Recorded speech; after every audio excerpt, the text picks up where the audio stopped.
Welcome everyone to Knightsarena Spike Down. We've made it to episode 4, and last week we got into our feelings a little bit, and this week it's drama mixed with must-win matches. I can't say if feelings are to come out or not. Of course, I'm Keith LaFortune, joined again with George Geddes. And George, we're going to start with a recap of last week. The Monday, we kicked off the Mondays unlike any other Monday. It felt like a non-traditional Monday with the Guard losing and Moguls losing their debut match. There's definitely some feelings on that second game and the first one. Yeah, I hate Mondays. I hate Mondays so much. And honestly, this just made Mondays even worse for me. I was so excited because we were like, oh, TSM versus the Guard, the TSM bringing in Kampeki, what's going to happen?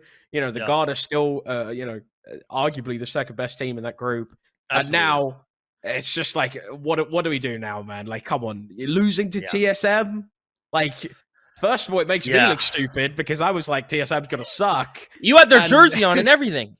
Yeah, I had the Guard jersey. Obviously, terrible timing. But, it's just, man, I don't know. I feel like maybe I'm just cursing them. Maybe that's what it is. What's crazy about that win, too, is it wasn't really close. It didn't even go to a third map. It was a clean 2-0, which, by the way, helps TSM a lot in round differential. That's the biggest game for TSM so far, I'd say. Yeah, for sure. I think in order for TSM to kind of make it to that kind of the top echelon of that group, you do kind of really need to beat the best rather than just kind of beat like the lower tier teams, I guess, in that group. So beating the Guard is huge. Like, this is a massive win, especially the way they won it as well. Very emphatic. Absolutely. We still don't really know if this is like a honeymoon type period. You know how some of those teams kind of, whenever they bring in new players, they usually look quite good, and then slowly start to kind of tinker out, which is what I fear could be happening. Maybe I'm just a TSM hater or something. I don't know, but could be. That's okay though. Maybe it's fine. But it's totally okay. So I'm not sure. We'll kind of have to see what happens. But I think that the way, as you mentioned, the way that they won it is really important, and also considering the fact they need to get that high placement in order to qualify for the mid-season event. So I'm very happy. I'd be very happy if I was a TSM fan. That's for sure. I would be too. Yeah, you're only -6 now in round differential. It's pretty good. And then let's talk about Moist. Their debut match, you had Ludwig streaming it, you had Moist tuning in, and they lose it in such a close fashion to a Turtle Troop team who's been going through some turmoil, been going through some ups and downs, recent roster changes, a close series, a close match, but man, that's a tough one for Moist Moguls, and hopefully a learning curve for them from that. Underdogs prevailed on Mondays, it seems. Underdog Mondays. That doesn't make sense, but I'm saying it. I'm coining it. It doesn't, but it's fine. It's totally okay. We'll go with it. Yeah, I think, first of all, I would just like to say Sim played absolutely out of his mind that match. Like, like the meme of, I don't even remember what basketball player it is, but it's like the no help meme. Like, it literally is like, that was literally Sim that entire match. He got no assistance from his team whatsoever there. And realistically, before we kind of done like the predictions about who we think is going to be a good team and who might be a good underdog team, we kind of all had Breakthrough as one of those teams. And losing to Turtle Troop, it's like, really?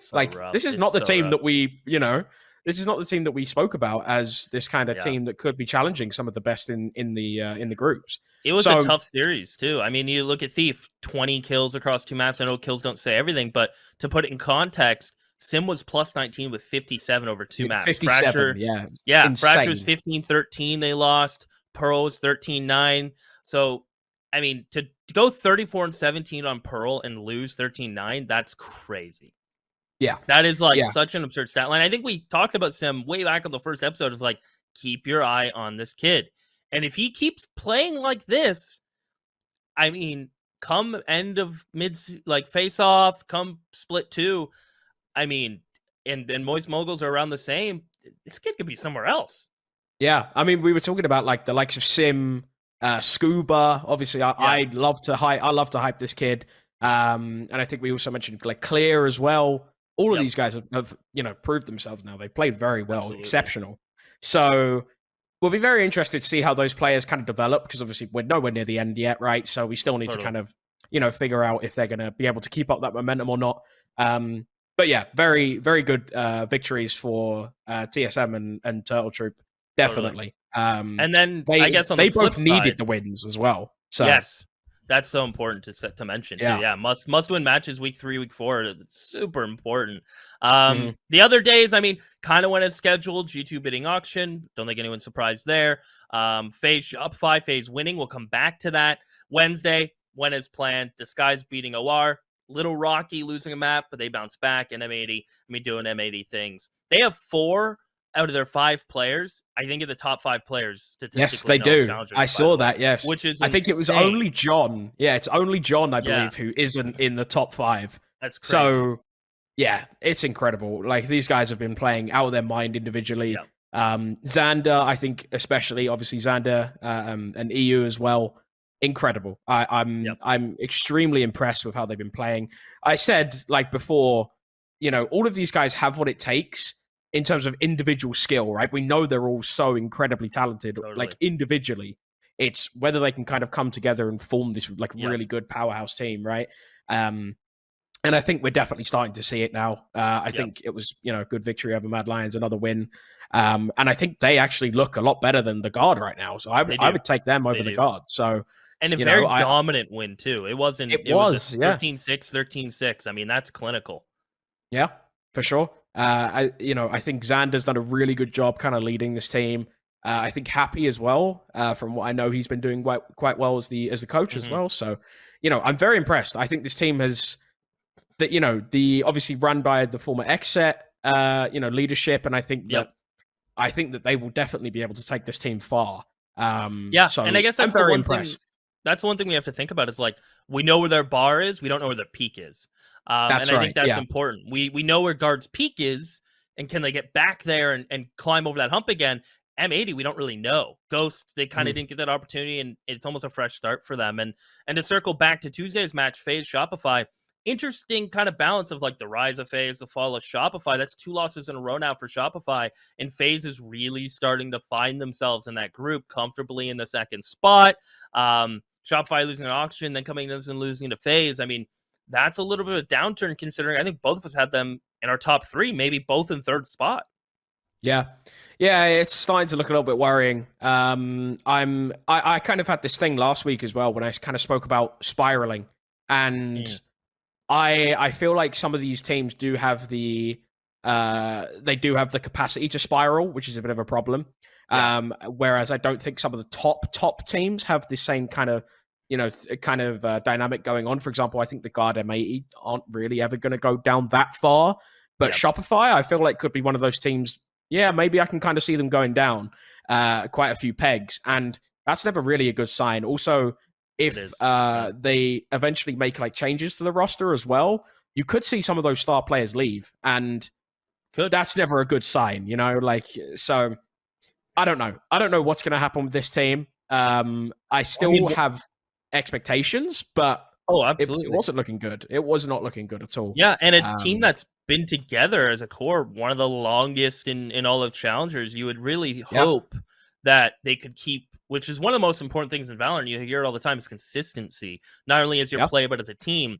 You don't want to peak and then have low lows. You want to kind of know where your limits at, play consistently good, beat good teams consistently, and then have that peak in when you need it. So let's keep our eyes on Shopify as they move through. I think this week's match is extremely, extremely important for them against Moguls. A must win, I would say, for them, for sure. Yeah, unless they're going to make their 100%. last week's match really be the one that matters, and you don't want it like that. So let's talk about teams. We just mentioned Moguls. Let's talk about XQC. Rumors of a Val team. The only one that's still unsigned is Turtle Troop. They're coming off a win. What do we see with XQC? Is it Turtle Troop? Is it an international team? What do we know about XQC? Yeah. So I will say, from what I know, XQC isn't like baiting. And I think Mm, that's quite important because I know he's kind of said this thing in the past where he tried to get a team and then it kind of fell through and it didn't really go so well. I think it was Mad Lions originally who he was talking to at the time. But now I think obviously, prior to them being Mad Lions, obviously you know, the former roster there, mhm, I think it was Dark mhm. Ratio, right? So that was a while ago. But Now, from what it seems, XQC is actually really trying to get a team. Now, whether it's going to be a team in North American Challengers or not, I don't know. Yeah, who Because knows? you got to remember, he is also, he's Canadian, French Canadian, that kind of stuff. So, Yep. Whether he'll maybe sign a French team in the French like He could. VCL, that'll probably be a lot cheaper. You never really know, right? But I think Turtle Troop would be the obvious choice if he was going to if he was going to get an NA team. Mainly because it's pretty much the only option. I was going to say, what's his other option? The Guard buys them out. That would be. I actually speculated. Yeah, I speculated in an article of mine actually recently. I said when I was asked the question, who could XQC actually sign, and I made the speculation that with the Guard potentially leaving, obviously sense. The organization did cut off quite a lot of the employees. They're possibly looking to sell the roster. Yeah. It'll go for a pretty penny, but if XQC really wanted a team, that's probably one of the best you can get. So, I mean, if you want to win right out the gates, we're not saying, sense. Look, XQC, if you're listening, we're not saying that, you should buy obviously the Guard. It would be super cool to have him, obviously, have these kind of content creators come in. I think it's definitely helped for sure.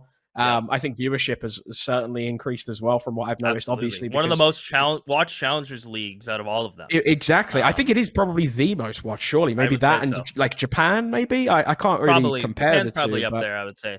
But it's good. It's good seeing these content creators get in. Absolutely. Right. It's just it's I think they when people say like, oh, they might not know the scene that well, and I'm just like.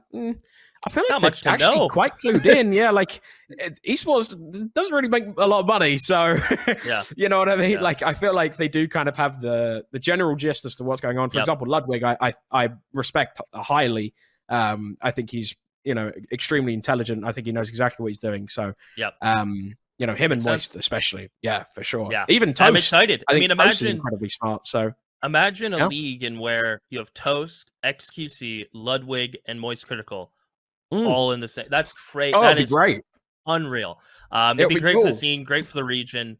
So I'm excited to see what that happens. Now, from an ex-player in the league, Will, teasing something's coming up. I haven't heard too much rumblings about this, but he says, expect the unexpected. Do we know what this unexpected thing is? Is there rumblings about this at all? Like, I don't see it being another challenger team. I see it being a 6th role in a franchise team. Yeah, I think the most likely scenario is that it's probably if he isn't baiting, then it's probably like a 6th or 7th man, whatever. Yeah. And I think that's fair. I think Mad Lions dropping him is like I never understood it. I really didn't get it. Much sense, yeah. I thought Will was playing fine, but I don't know. Maybe it was something outside of the team. I'm not sure, but or something maybe internal. I don't know, but I don't think it was because of his performance. I think he played like quite well during his matches. So I don't know. That'll be my speculation. But I guess we'll kind of have to wait and see. Yeah, we'll wait and see. We'll find out on Twitter. That's probably where we'll find out. And speaking of Twitter, it's tweet time, ladies and gentlemen. Woo! Sound effects go crazy. This is your chance to get your question asked on stream. Interact with George Geddes' tweet, which he'll send out once a week, and you could get your chance to feature on Tweet Time. The first one coming in from Nick Watts. Who, in your opinion, is the best/scariest player in Challengers League? And he got to get his opinion in here. And why is it LFT Oxy? I mean, to be fair, Oxy does have the most kills out of any Challengers League player. Maybe. I think, don't quote me on that, but I'm pretty positive. And I would put him in the top 3, but there's a lot of unknowns still with Oxy, and I think there are safer options. Yeah, it's like, I'm not sure. I don't know. Maybe, I guess you could argue Oxy. I think it's, I guess you can kind of maybe do it, but I would personally say EU, but EU or Trent, right? Those are I think it's EU or Trent because realistically, I think, I think that we're also coming into a meta now where initiators are getting a lot more appreciation and a lot more freedom, especially because if you, for example, if you watch like the lock-in tournament where you saw like Chronicle and Leo, these two initiator players absolutely popped off, right? Absolutely. And I think they definitely are starting to get the appreciation they deserve. And I think EU is incredible. I think he's ridiculously talented. I always thought that. I think individually he has I think he has the skill to be up there with the best. And I think in challenges he's I think he's good enough to go above and beyond. So for sure, I think if buyouts didn't exist, he would probably be in the gone. partnership league. Yeah, probably. Yeah. And So I would say the next EU. one, I agree. I go EU Trent and then Oxy. I think that's a fair list. I think it's now from scariest player to scariest team, this one comes from Ari Valorant. Who's the scariest team in Knightsarena Challengers League? I mean, look, you asked this on episode 1, we all say the Guard.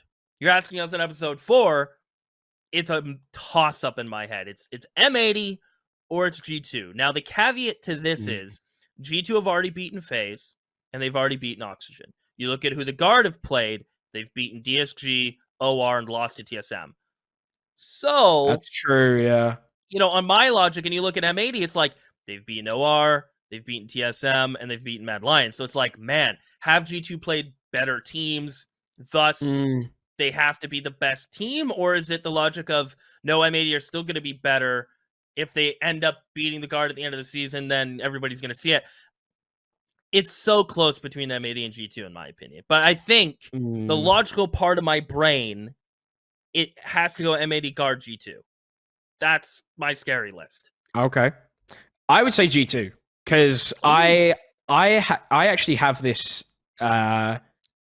conception where I think that if it got to a stage where, let's say the mid-season event where it was like G2 versus the Guard or M80 or whatever, I think that the players on G2 have a lot more experience in those kinds of situations, and I think that's what gives them the kind of scary edge over the opponents. You know what I mean? Like, absolutely. I feel like that is something that you really can't underestimate. And G2 has winners; they have serial winners on their team, and also you have young guns like Oxy on there as well. So, and he's been popping off. So I genuinely believe G2 is the scariest team. Obviously, ratings wise, we could say M80 pretty easily, but I think M80. I don't want to say they haven't played the hardest opponents, but I would say if their victories came up against G2 and the Guard, I'd be like, okay, I'd say M80 are pretty scary, but we haven't seen them play, so I can't really, But I would say probably right now, I would say probably G2, M80, the Guard. Yeah, I'd probably go that as my list. Yeah, I like it. Let's dive back into Turtle Troops. Let's quickly graze over the situation that's still kind of unfolding in front of our eyes. The Adder situation. Turtle Troops have had it rough. They've had to make roster changes, try to stay competitive. Now EG messing with Adder. Hey, come join our team. Oh, never mind. Oh, actually, we want you again months later. Oh, never mind. It's a tease. I don't think it's fair to Adder. And I think that's hopefully the general consensus, and not to blame Adder or blame Turtle Troops or blame other than the one team that's doing it to them. I mean, what's your thoughts on it?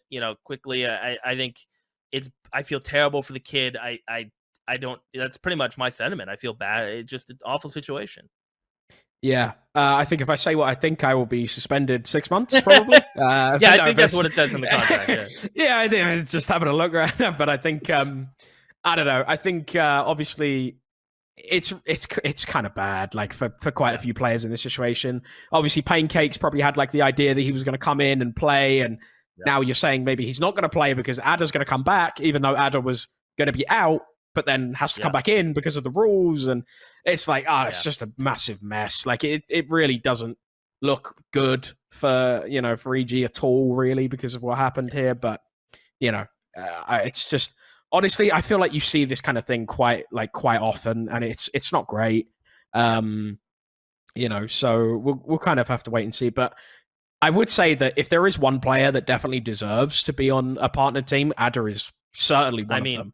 What a talented player, and slept on by the way. For sure. For sure. Like we were mentioning what Sim, Scuba, like Oxy even earlier, right? Yep. Like, and we were saying how good these kinds of players are. Adder's up there as well. So it has to be. Yeah. I definitely think that, obviously also added another buyout because, Turtle Troops isn't under an organization. So that's another massive benefit, right? And absolutely, I think that, although it does suck, I think because of his skill level, he will be fine.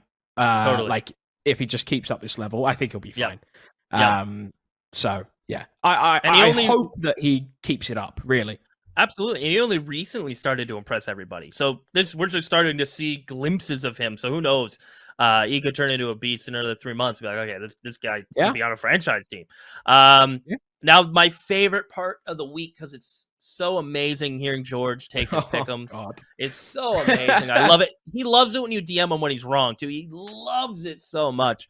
Predictions. We'll start Wednesday, March 8th. That's when we're going to see our beautiful faces on screen. And let's start with the Wednesday matches. M80 Disguise, TSMOR. I'll run through my opinions first because they're based. It's going to be M80 and it's going to be TSM. Simple. Easy. That's an easy Wednesday. I feel like we're so boring with these predictions. We're very boring. I feel like we always choose the kind of favorites, but I feel like it's quite easy to pick favorites because I feel like there's such a big discrepancy in the skill level. So yeah, I think TSM M80 100%.